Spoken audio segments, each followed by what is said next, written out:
Think your childhood was tough? Try being 5 years old, covered in fleas hauling goat dung at sunrise while praying you don't get the plague. Welcome to Childhood, Medieval Edition. Think your childhood was rough because you didn't get the newest iPhone at age 10 medieval kids didn't get birthdays, or toys, or sometimes names. If you were born in the Middle Ages, you weren't a child in the modern sense, you were just a shorter, less useful adult with fewer rights and worse hygiene. Childhood was not a sacred time of discovery and joy. It was a race to survive long enough to be put to work. Modern parenting books talk about cognitive development stages. Medieval parenting advice was more like, if it cries, it's alive. If it moves, put it to work. There were no baby monitors, just a strong hope that the wolves outside were full. The idea of children having feelings was cute, but mostly irrelevant. A medieval peasant wouldn't ask how little Thomas felt today. They were too busy making sure he didn't fall into a fire.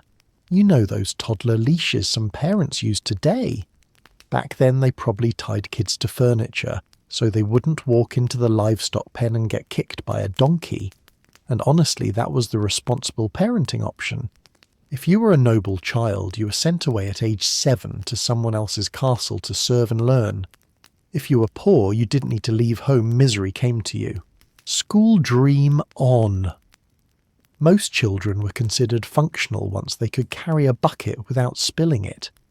Literacy was rare unless you were being trained for the church, which, let's be honest, came with its own unique brand of trauma.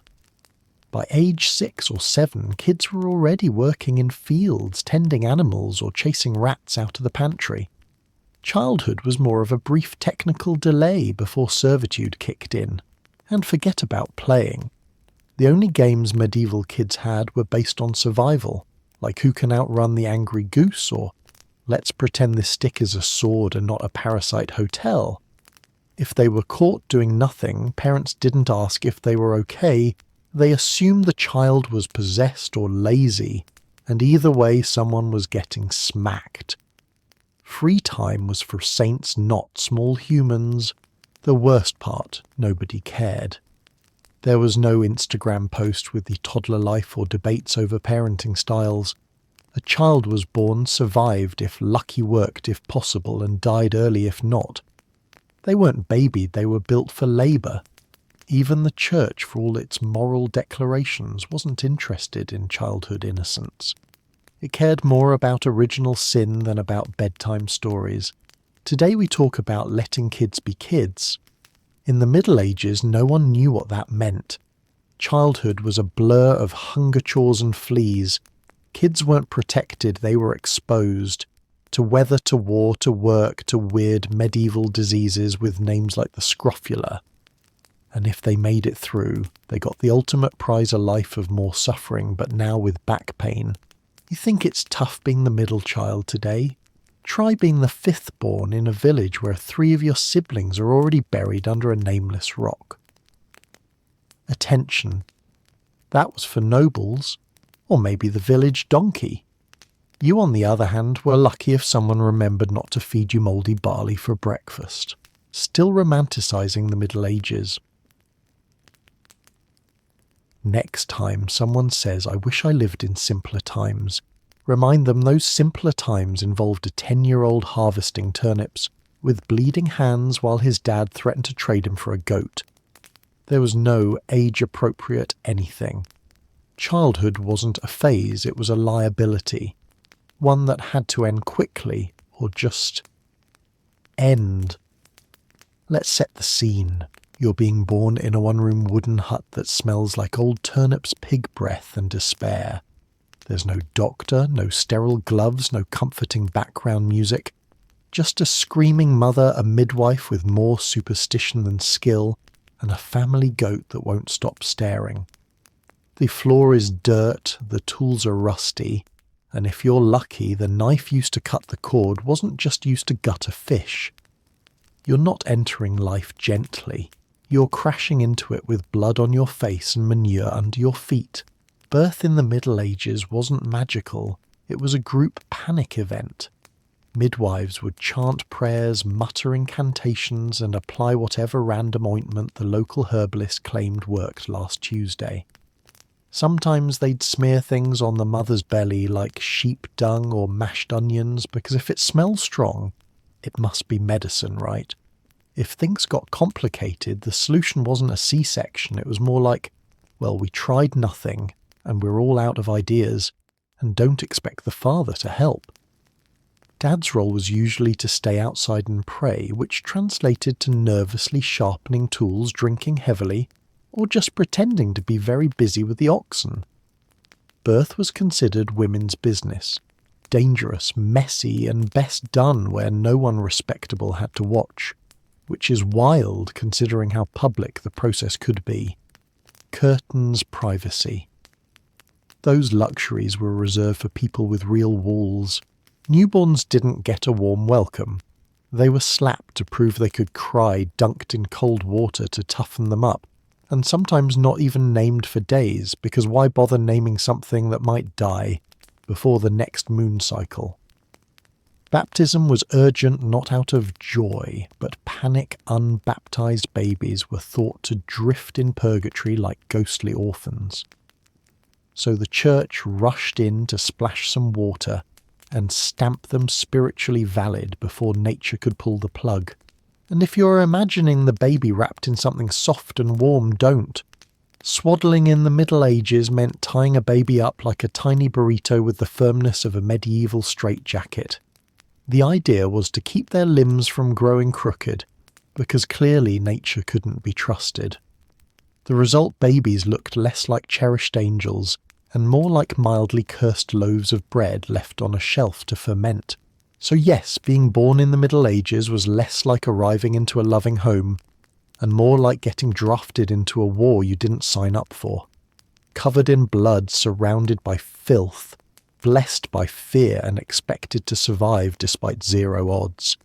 It was gritty, it was gross, and it was gloriously unfiltered. Congratulations, you're alive for now. If you think your baby is picky because they turn their nose up at organic mashed peas, imagine feeding a newborn stale breadcrumbs soaked in warm beer. That's not a punchline, it's historical reality. In medieval Europe, weak ale was safer than water, and babies got their share early. Yes, infants were microdosed with booze before they could even hold up their own heads. No one talked about brain development. They just hoped the baby didn't die from the water, the beer, or whatever was floating in either. Breastfeeding was common, but not always done by the mother. Wealthy women often hired wet nurses whose qualifications included having breasts not being dead, and maybe not actively cursing the baby. Peasant mothers, on the other hand, breastfed while working in fields, dodging wolves, or giving birth to the next one. Formula didn't exist, bottles didn't exist, and sterilization was just a fancy word for, you're probably going to get sick. If mum died during childbirth, the family would scramble to find another lactating woman nearby, preferably human, but, well, let's just say desperate times led to some very weird rumours involving goats. As babies grew, they didn't graduate to Gerber. They got pottage, basically a peasant soup made of whatever sad vegetables didn't die that week, plus a suspicious chunk of meat that may or may not be squirrel. Bread was a staple, but not the nice fluffy kind. We're talking dark, coarse loaves that could double as blunt instruments. Sometimes bread was made with whatever filler was on hand, dirt chalk, even ground up bones. So when people say bread was fortified, they weren't kidding. And let's talk about teeth. Or more accurately, the total lack of care for them. Babies weren't teething on frozen rings or silicone giraffes, they were gnawing on wood cloth or whatever didn't bite back. Teething pain, suck it up. If a child screamed enough, they might get a smudge of honey if there was any left after the rats got into it. Pediatric care wasn't a field, it was a prayer. So the next time you're agonising over whether to go with oat milk or almond milk for your toddler, remember, Medieval kids were drinking boiled beer, sucking on splinters and chewing on bread laced with medieval mystery ingredients. And they thought it was normal. Not nutritious, not delicious, just survivable. Which in the Middle Ages was pretty much the gold standard. Modern babies wear diapers that are super absorbent lavender scented and cost more per ounce than gold dust. Medieval babies wore hope. Maybe some linen scraps if their parents were fancy, but most of the time they were left to marinate in whatever came out of them. Absorbency wasn't a feature, it was a fantasy. Changing a baby was less about cleaning them and more about scraping off regret. For peasants, the plan was simple wrap the baby in cloth strips, tie them tightly and hope it didn't leak before sundown. The result was somewhere between a swaddled sausage and a leaky time bomb. Wealthier families might pad things with moss straw or rabbit fur, yes, the same material used to insulate outhouses. And no, there were no wipes. Just cold water, cracked hands, and the lingering smell of, why did we have children again? Now imagine the house. One room, dirt floor, no plumbing, and a small human being dropping organic warfare like it's their medieval birthright. Chamber pots were luxury items. Most of the time, waste just got dumped outside or into the nearest pig trough if no one was looking. So hygiene, about as sophisticated as a raccoon in a thunderstorm. Rashes were constant, infections were common, and nobody had heard of the word sanitation unless it was the name of a dead saint. Babies didn't get powder, they got fungus. If the kid started to scream and refused food, it wasn't colic. It was probably worm's rot or a cursed breeze that someone forgot to pray away. And if a baby died from exposure or infection, most people shrugged and made another. Infant mortality was so high, people got emotionally attached at age 5 maybe. So no, there were no diaper bags, no changing tables, and absolutely no diaper genies, unless you count the spirit of medieval regret hovering in the corner. It was messy, it was raw, and it was terrifyingly normal. Every time you change a clean, soft, lemon-scented diaper today, just remember you're living a life of unspeakable luxury. And somewhere a medieval parent is rolling in their plague-ridden grave out of jealousy. Forget crayons and story time. In medieval classrooms, if you were lucky enough to find one, learning came with a side of bruises. The lesson plan was simple. Recite Latin prayers, memorize what the teacher screamed at you, and get whacked if you dared to blink at the wrong time. Corporal punishment wasn't just allowed, it was basically the school mascot. The rod wasn't spared, it was sharpened. Because nothing says inspiring education like bleeding knuckles and shame. And the curriculum Latin, more Latin, and if there was time, some Latin. No one cared if you understood it. Understanding was optional. Obedience was mandatory. If you mispronounced a word or sneezed during scripture, you got a slap so hard it rearranged your ancestors. Learning through trauma was the vibe. And it sort of worked. Nothing motivates memory like fear of public humiliation. For those not born into noble privilege or the church's favour, school was a fantasy. Most peasant kids didn't learn to read. Why bother when their future was in mud and manure? Education was a luxury like meat shoes or living past 30.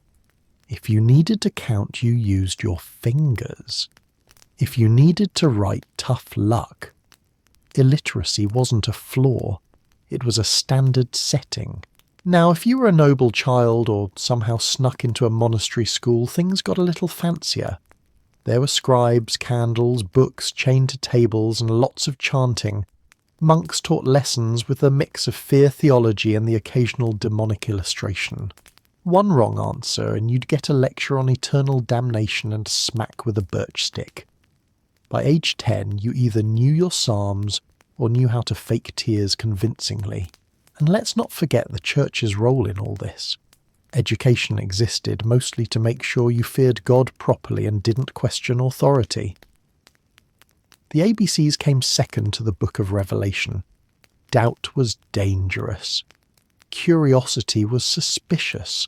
And if you started asking too many questions, someone might accuse you of heresy and send you for special tutoring with firewood.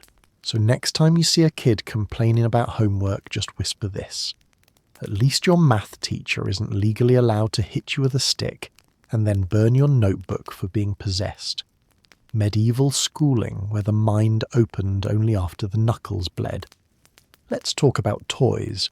You know those carefully tested, BPA-free, developmentally appropriate learning tools that clutter modern living rooms? Medieval children didn't have those. They had bones, real bones. Animal bones, mostly leftovers from dinner, or maybe a neighbour's dead goat. If it rattled, bounced, or didn't bite back, it was a toy.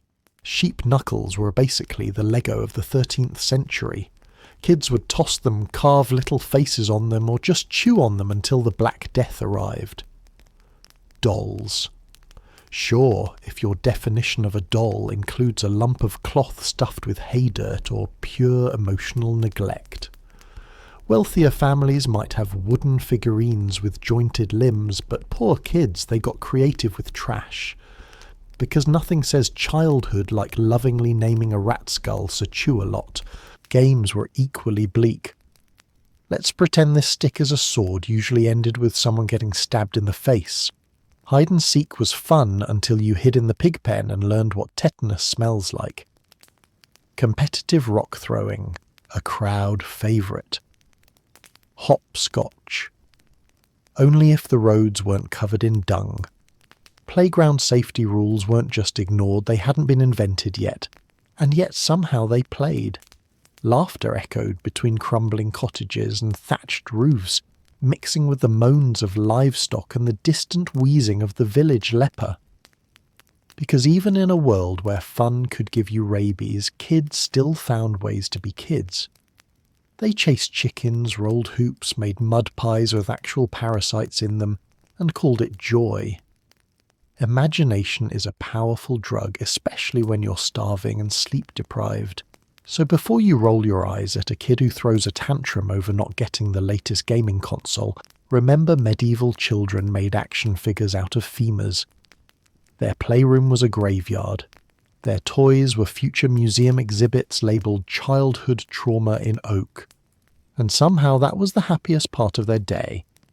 If you grew up with cuddly bedtime tales and Disney lullabies, congratulations, you're soft. Medieval kids were tucked in with horror stories that made Stephen King look like Mr. Rogers. These weren't gentle fables about kindness and sharing. These were straight-up demonic threats delivered by candlelight with a side of plague. The goal wasn't to comfort children, it was to scare them into obedience. Sleep wasn't a reward, it was escape. The most popular tales featured children being eaten, burned, kidnapped by wolves, or dragged to hell for things like not finishing their porridge. You lied. The devil licked your soul. You talked back. The forest witch stitched your mouth shut with goat hair. Sweet dreams. Moral lessons were beaten into you through fear and fire. And if you didn't cry, your parents probably assumed you were a demon child and prayed harder. Let's not forget the ever-popular saint stories. You know the uplifting biographies where the hero gets tortured, beheaded, and thrown off a cliff for loving Jesus too much. Imagine being 6 and hearing about St. Agnes who was martyred for refusing to marry an old Roman dude. Inspiring maybe. Nightmare fuel. Definitely. But it kept kids in line, nobody wanted to be the next cautionary tale. And for families without access to holy horror, there were always local legends. Ghost monks, headless nuns, and baby-eating spirits who lived in the outhouse. These tales served as both entertainment and threat. Go to bed or the cellar goblin will pull out your tongue isn't exactly Goodnight Moon, but hey, it worked. And if it didn't, you got a bonus smack from Mum's holy slipper.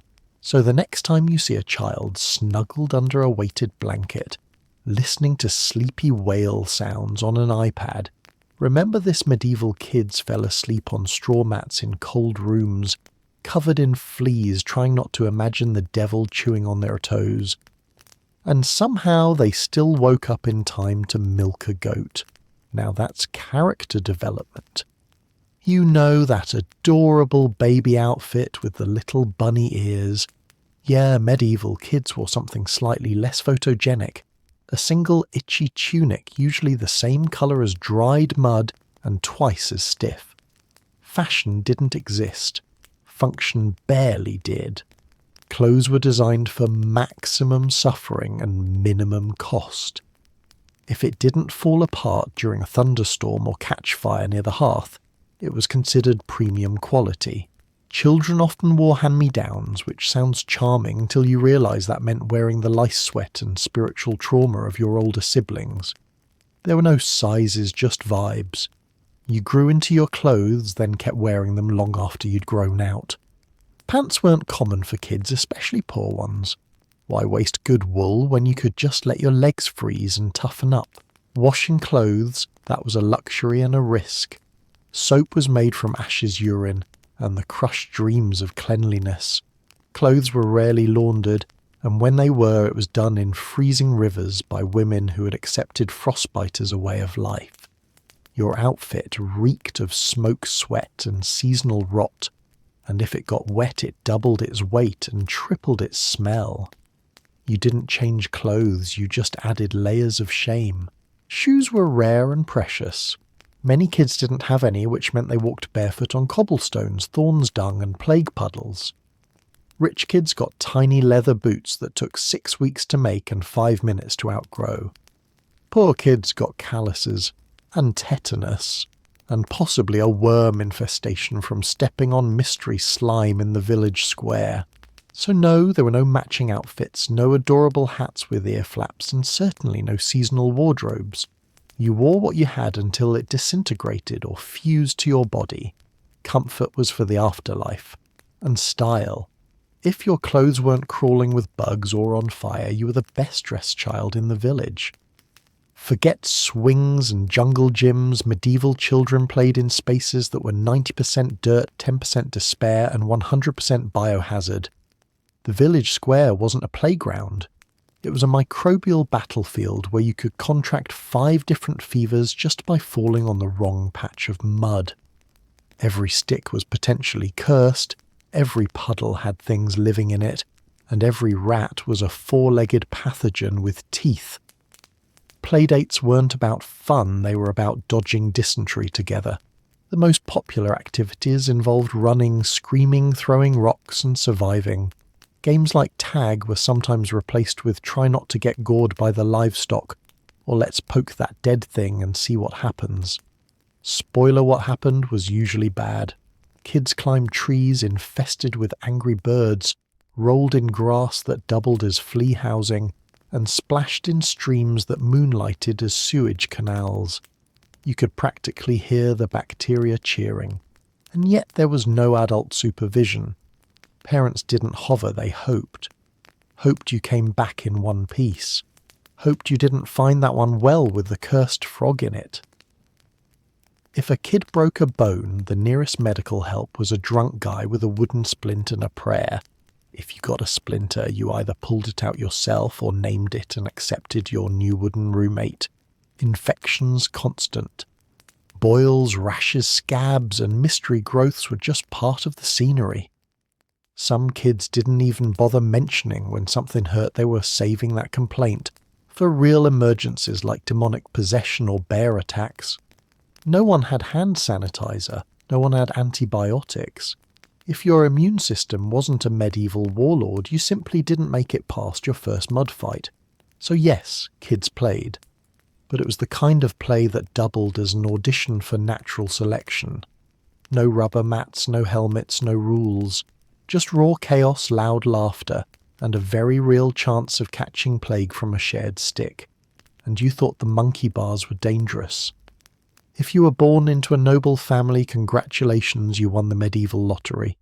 Your education included Latin theology, maybe some astronomy, which mostly involved staring at the sky, and making up stories and poetry that rhymed about God and gout.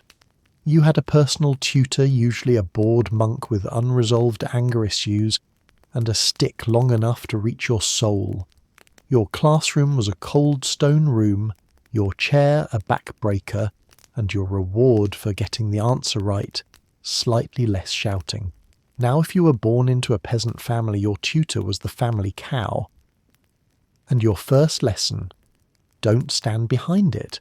Your curriculum consisted of how to shovel dung without crying, how to plant barley before your fingers fall off, and how to pretend you're not hungry when your only dinner is turnip broth with a floating hair. You didn't read books, you were the book. A walking manual of survival ignorance and ankle-deep mud. The class divide was brutal and obvious. While noble children recited Cicero and squinted at stained manuscripts, peasant kids squinted at whether that puddle was safe to drink. Knowledge was currency, and most people couldn't afford it. The church controlled education, and peasants were told that too much reading might lead to dangerous ideas, like questioning why they were eating rats while the bishop's dog wore a cape. And let's talk about career prep. Rich boys trained for knighthood or church leadership. Poor kids trained for not dying before harvest. A noble might get a sword at age 10. A peasant got a shovel and a pat on the head if no one was watching. Social mobility was a myth. Your options were dictated by birth, and upward movement usually involved either war or plague thinning out the competition. So while one kid was learning to compose a flattering poem to the Queen, another was learning how to avoid stepping in Queen Cow's morning surprise. The divide wasn't just economic, it was existential. Education was never a right. It was a privilege guarded like a secret spell. And for most kids, the only diploma they ever received was surviving long enough to be useful. In the Middle Ages, death wasn't a dramatic climax, it was the opening act. Childhood mortality rates were so high you were lucky to live long enough to complain about anything. 1 in 3 children didn't make it past age 5. That's not hyperbole, that's the guest list at every medieval funeral. Parents often didn't name their babies right away just in case they dropped dead before Sunday. Imagine loving something just cautiously enough that you could bury it without crying too hard. Causes of death. Take your pick. Plague fever, dysentery, famine wolves, accidents involving scythes drowning in wells or being crushed by a drunk uncle's ox cart. And that's just before you get to war or religious punishment. Vaccines didn't exist. Doctors were basically well-dressed gamblers with leeches and theories about bad air. If you sneezed, someone might already be carving your name on a rock. Poor nutrition didn't help either. Most kids were fed bread broth and whatever scraps weren't being fought over by rats. Their immune systems were doing parkour just to keep up. A simple cut could get infected and take you out within days. A cough wasn't just a cough. It was a potential funeral bell starter pack. If a child got sick, parents didn't call a doctor. They called a priest a neighbour, or a goat, whichever was closest and least likely to charge money. And yet life moved on. If a child died, they were mourned briefly quietly and often while another child was already being conceived in the background. Grief was real, but there was no time to collapse. The field still needed ploughing. The animals still needed feeding. Death wasn't shocking, it was familiar, like an unwanted guest who never left the village. So next time you see a modern child wearing a bike helmet, sipping filtered water, and refusing to eat their dinosaur-shaped nuggets, just whisper this historical truth in medieval times. That child would have already been buried, replaced, and prayed for twice, and no one would have spelled their name right on the headstone.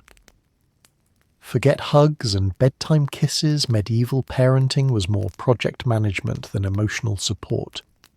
Your parents weren't there to ask about your feelings. They were there to make sure you didn't die before lunch and pulled your weight before sundown. Affection was measured in survival, not sentiment.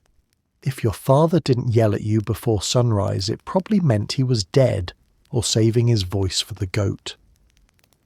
Love was implied through instructions, not cuddles. Stop crying and shovel that dung, it builds character.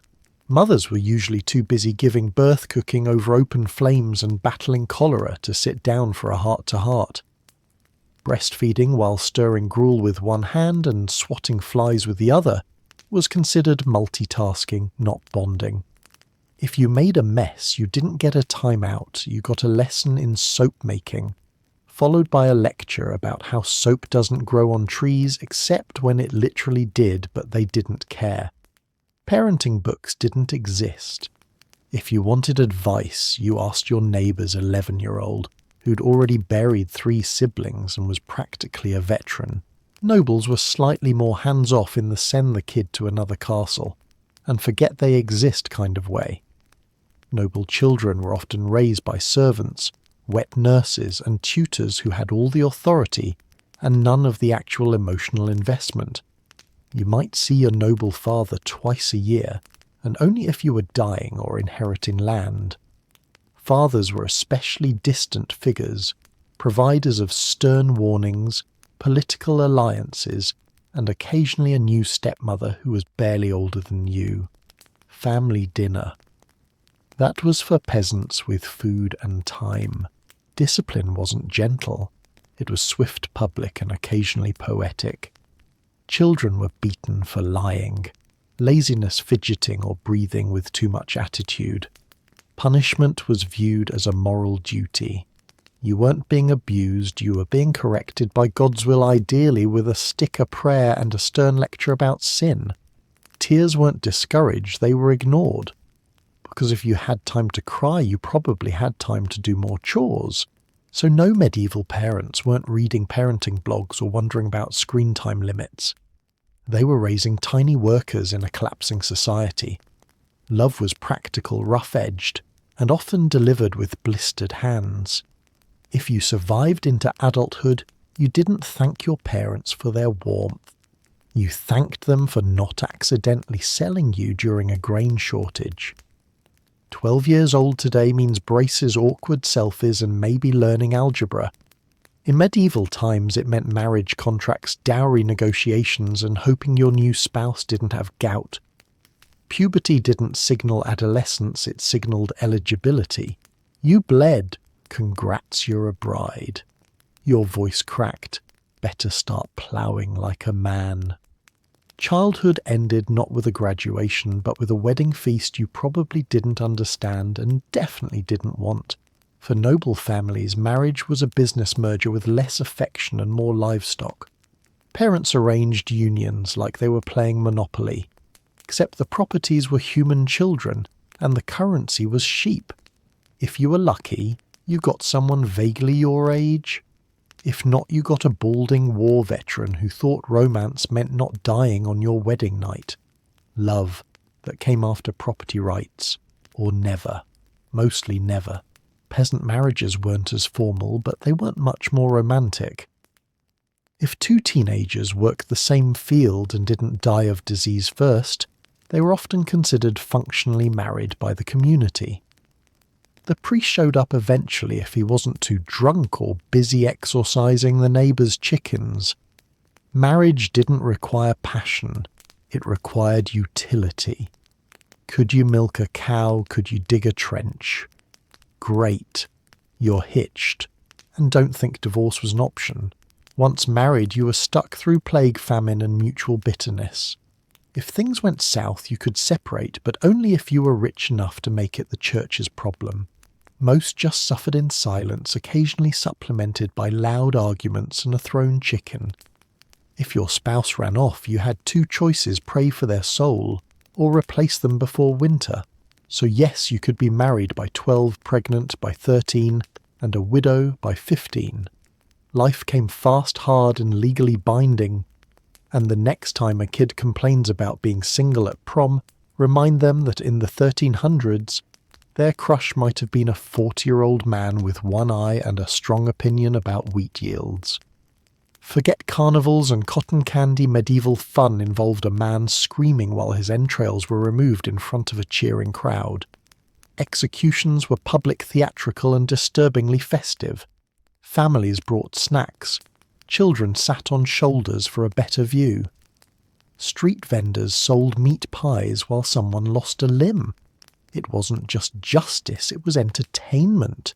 Beheadings were the blockbuster events. If you were a noble, you got the sword or axe quickish if the executioner had decent aim and wasn't drunk.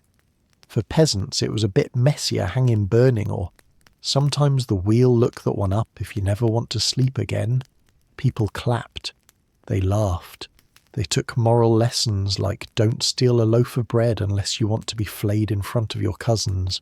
Children were not shielded from this. In fact, it was considered character building. Look, Timmy, that's what happens to thieves now. Finish your soup. Kids played games afterward like hangman because nothing says childhood like reenacting Uncle Gregor's last moments. These spectacles weren't seen as trauma, they were lessons. Public pain was educational like Sesame Street with more blood and screaming. Executions doubled as holidays. They were announced in advance, and people travelled in from nearby villages to make a day of it. It was a chance to socialise, sell a few eggs and watch a body drop from a scaffold. Everyone had an opinion on the method. Burning's too harsh. I liked the gallows better. Remember that guy last month who exploded? It was a cultural event. Like Coachella, but with fewer flower crowns and more torches.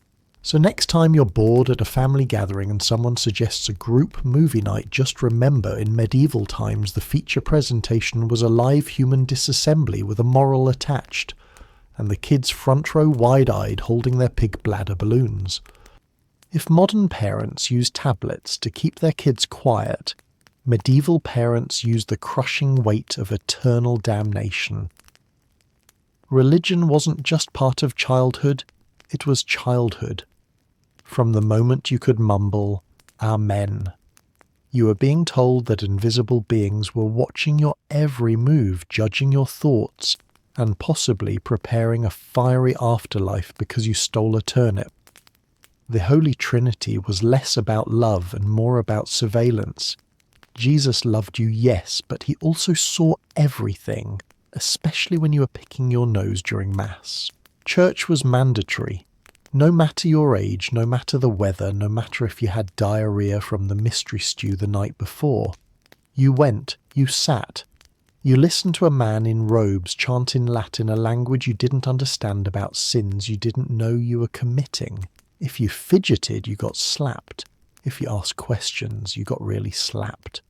Education started with the fear of God and ended with the fear of God plus maybe some bleeding knuckles.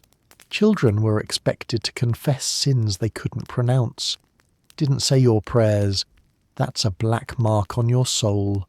Fell asleep during Vespers. Welcome to hell, population U. And don't even think about skipping a feast day. Forgetting a saint's name was grounds for spiritual crisis and possibly being dunked in cold water while someone shouted Psalm 51. Sin management was a full-time job. Religious images were everywhere, angels smiling like they knew your secrets, saints being lovingly impaled in stained glass, and demons grinning from manuscript margins like they were waiting in your closet. These weren't cartoon cherubs. They were blood-soaked reminders that holiness required suffering silence and lots of candle wax.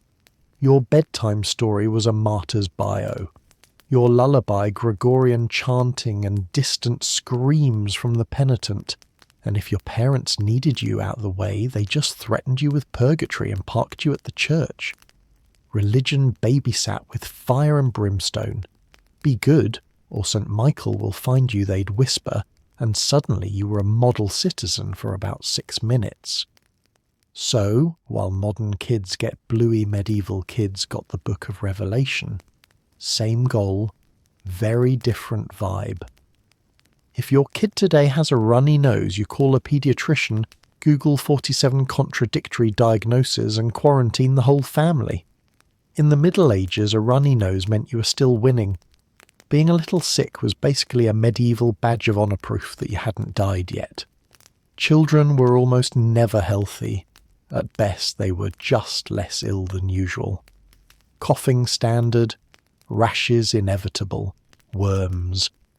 Basically a childhood rite of passage. Sickness wasn't a disruption to life. It was part of the schedule. Medieval kids didn't have toys, but they had boils, sores, and mystery fevers. If you weren't leaking from at least 2 orifices, were you even alive? Parents hoped their children would grow out of it, which was code for "we don't have medicine, but let's see what happens." Medical care meant leeches bleeding or chewing bark someone swore worked on a goat once. Spoiler, it didn't. And the remedies. Oh, the remedies. Got a fever, strap a dead pigeon to your feet. Trouble breathing, inhale burning rosemary and sheep dung. Chronic vomiting. That's demons better, have a priest slap your face and call it treatment. Every illness had a cure worse than the disease, and kids learned early that being sick was less about healing and more about surviving whatever nonsense your village healer was experimenting with this week. Hygiene didn't help.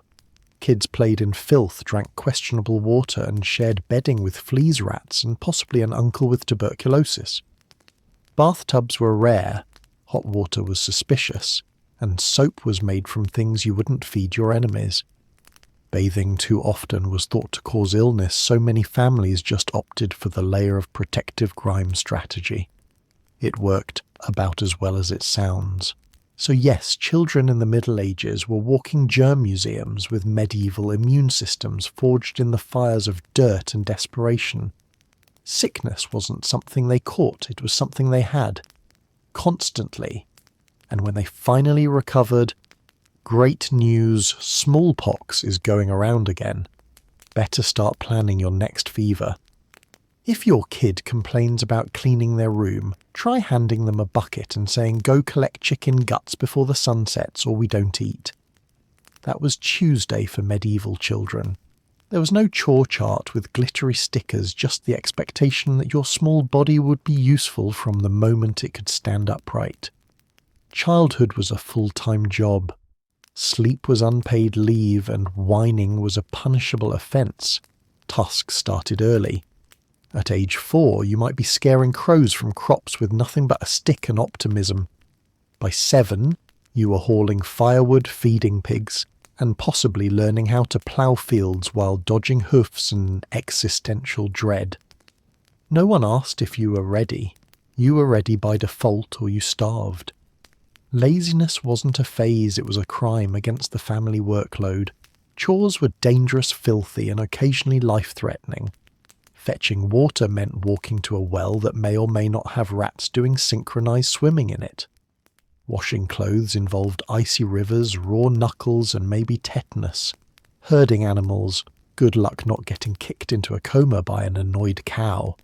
Every task was a mini-boss battle in the video game of medieval survival. Except there were no extra lives, just blisters and shame. Even noble children weren't entirely spared, especially the second or third sons who had no inheritance waiting. They practiced falconry, rode horses, learned weaponry, and wrote letters while pretending their handwriting didn't make monks weep. Their chores were more refined but still rigid. Memorize psalms, attend court bow correctly, and absolutely don't disgrace the family name by tripping over your own tunic in front of a bishop. It was exhausting in its own embroidered way. So no kids didn't spend their afternoons colouring or debating which dinosaur was the coolest. They were gathering eggs while dodging geese chopping onions until their eyes swelled shut, or being yelled at for not milking fast enough. Childhood was a 16-hour shift with no holidays, no raises, and a strong possibility of injury. And yet they survived. Mostly. The rest became moral lessons for their siblings. Medieval childhood wasn't all mud pies and hand-holding, it was survival with a smile. Sure, you might have had a friend, that one other kid who didn't actively try to drown you during playtime. But alliances were fragile. One minute you were sharing a stick shaped like a sword, the next you were bleeding from the eyebrow because someone wanted to test if it could actually stab. Every friend was a future competitor for food shelter or the village's one working shoe. Bullying. Oh, it was a sport, organised, brutal and socially accepted. If you were small, weak, or unlucky enough to be born with a weird mole, someone was already accusing you of witchcraft. Older kids ruled like tiny tyrants with homemade crowns and hay forks. They'd invent games like push Timmy near the fire or steal bread blame Paul. The adults watched and called it character building, assuming they noticed at all. Pecking orders were harsh. Being the son of a pig farmer put you above the dung shoveler's kid, but miles below the miller's boy whose family actually owned grain. Nobles didn't mix with peasants unless they needed someone to kick, and if you were an orphan, congratulations, you just unlocked the bonus difficulty setting. Your social group was mostly fleas, vermin, and whatever saint statue you whispered to at night. Girls had it worse, obviously. Their friendships were often severed early by marriage, housework, or nuns.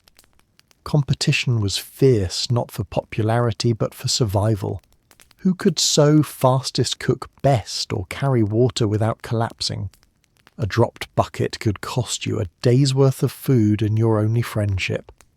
Affection was a luxury. Usefulness was currency. Still, amid all the mud malice and medieval mind games, some real bonds did form. Two kids hiding behind a barn to escape chores.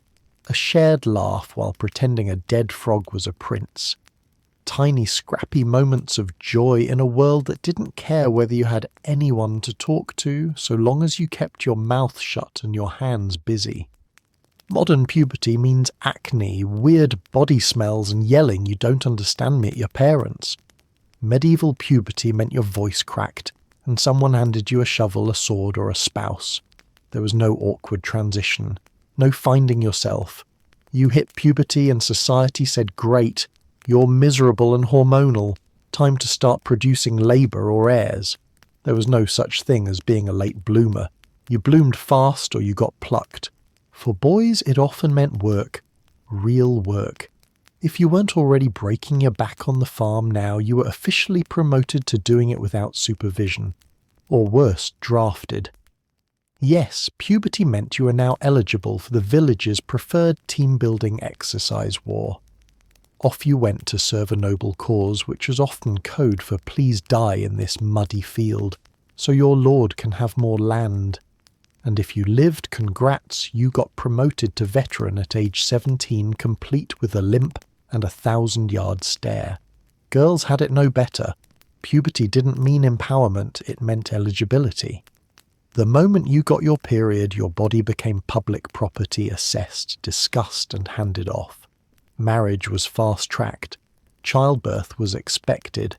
And if you were lucky, you'd survive long enough to be called mother before you were buried beneath the next harvest. You went from child to wife to womb on legs with terrifying efficiency. No dating, no taking it slow. Just a rushed blessing from a sweaty priest and a wedding feast featuring turnips and second-hand trauma. And in some cases, puberty meant the church. Families without land or prospects often sent their kids, boys and girls, into monastic life. You traded physical labour for spiritual guilt. No war, no wedlock, just long days of chanting self-flagellation and wondering why God hated fun. But hey, at least you had clean robes, most of the time. So yes, puberty was your medieval invitation to join adulthood, the worst party ever, with terrible snacks and no exit. Whether you ended up tilling soil-stabbing invaders or birthing your 8th child before you turned 20, the message was clear: you are no longer a child. You are now officially exhausted. So you made it.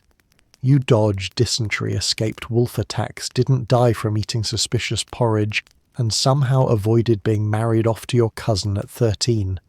Congratulations, you're now a medieval adult, which means your reward is more suffering. The Middle Ages didn't offer much of a glow-up. You didn't level up to freedom. You just graduated from overworked child to overworked adult with joint pain.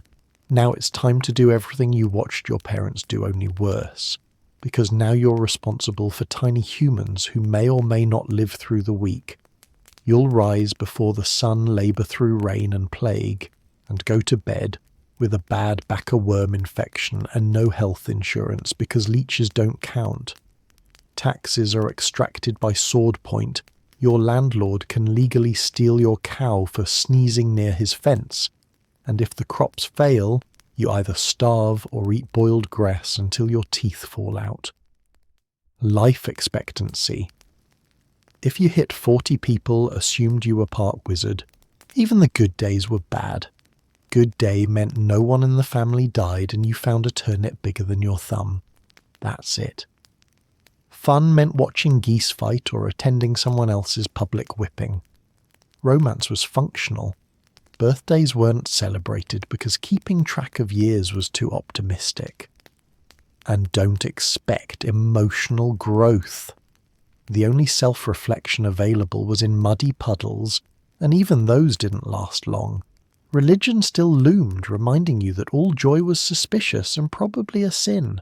War was always brewing, famine was always nearby, and your teeth were always aching. If you got sick, you got bled. If you complained, you got judged. If you asked, "Is this all there is?" a monk would hand you a shovel and say, "Dig deeper," and you did. So here's the punchline: childhood in the Middle Ages wasn't preparation for adult life, it was adult life. Just with smaller hands and fewer rights. If you survived, you didn't celebrate, you braced yourself. Because in medieval times, the prize for staying alive was simply more life. And life, as it turns out, was the most punishing game of all.